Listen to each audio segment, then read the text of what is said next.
This is a chart measuring the fluid against temperature. This dipstick almost broke off inside of a customer's van.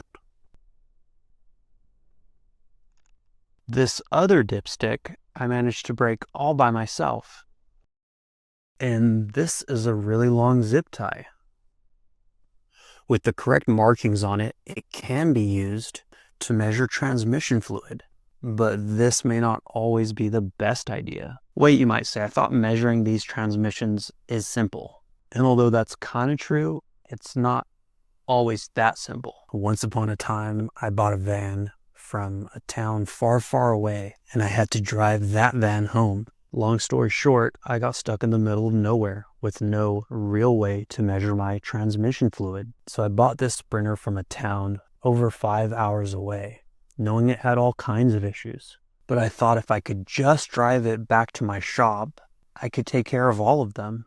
Well, sure enough, on the way home, I pull over for a quick break, and when it's time to leave, the transmission won't bring me back up to speed. So this transmission isn't taking me anywhere, which means I'm essentially stuck in the middle of nowhere in the dead of winter and no real way to measure that fluid and figure out what's going on. So if that's ever you, find a long zip tie, get the right markings on it. Notice how I had to trim this one a bit. You'll also likely need to make it a bit thinner just to make sure it fits the stupidly narrow tube. Now the overall length of these doesn't really matter as long as it's long enough.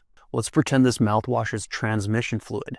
Now, what a lot of people don't know is that the transmission is measured from the bottom, which means the stick goes in and makes contact with the bottom in order to measure the depth. So regardless of what dipstick you're using, you are making contact with the bottom of the transmission pan. Now, the benefits of the really big zip tie as opposed to this sketchy dipstick is that the zip tie does not have something at the end that can break off. But the downside of the zip tie is that it's not quite stiff enough. So when you go to measure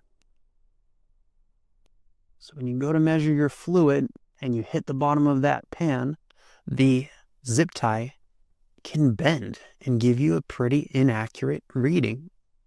Compare that to these other dipsticks, which regardless of how hard you push at the bottom, they're not going to flex the way the zip tie does. So this bend in the zip tie takes place when you push it down just a little too hard. And that of course leads to a very inaccurate reading. And if you were to argue that that's better than nothing, you'd probably be right.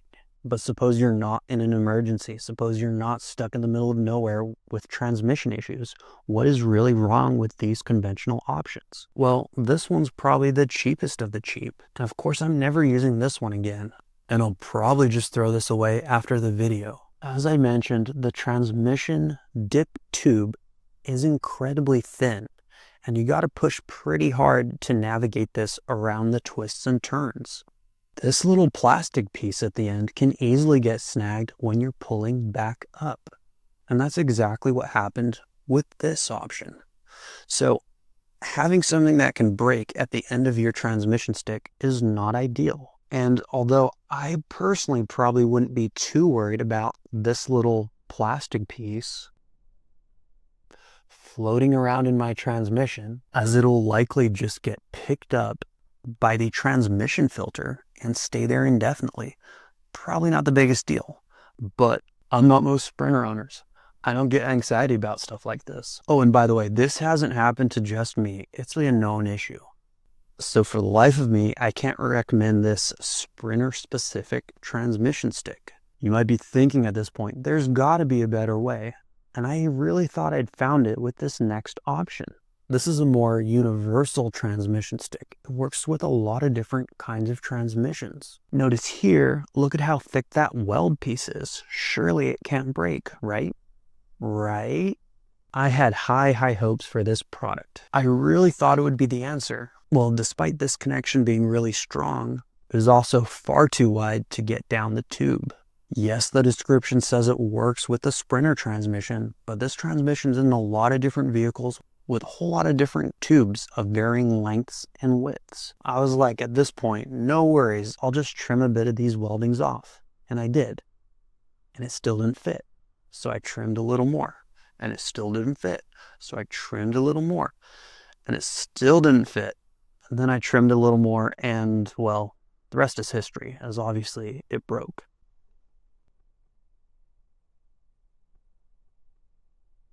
So what's the answer here? At this point, we've tried 3 different styles of dipsticks. Fortunately enough, there is a better, higher quality version of this Sprinter specific one, which I do use to this day. But to be honest, I can't help but feel a little bit scared every single time I use it. With that said, trying to figure out the good quality ones that look exactly like this and the bad quality ones that look exactly like this isn't that easy. One solution is to use this universal one again, break it right where I did, break the entire dipstick portion off, and just make markings where appropriate.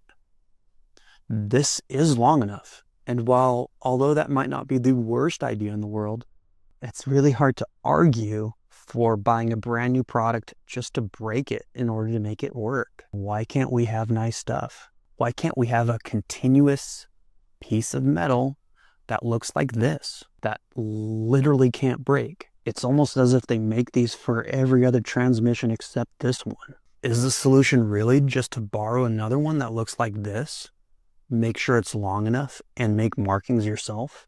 That might be the best option. Or should you just cut a stiff piece of wire and mark it out accordingly? In the meantime, I thought it'd be interesting to show you exactly how this chart works perfectly with this Sprinter specific or transmission specific dipstick. Cold, hot. Notice here it says the nag 1 right up here. Just leave a comment below if you think you have a solution that works best, because at this point, I've yet to really find anything that's the perfect solution. I will pin the comment that has the best solution. If you send me a link to a dipstick that works best, I will certainly test it. Hi, back from the future here. I searched far and wide for a dipstick that is both one continuous piece of metal and one that is also long enough for these Sprinter van transmissions.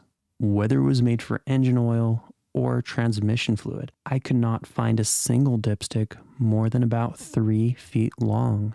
The few that I did find were for very large trucks and generally cost well over $60. This didn't make much sense to me. The ones for the regular trucks are just not quite long enough, as we generally need about 4 feet or 48 inches for these Sprinter transmissions. So I had to get creative, and I think I just might have found the right solution. This solution comes in an unexpected form of a 4-foot long stainless steel cable tie.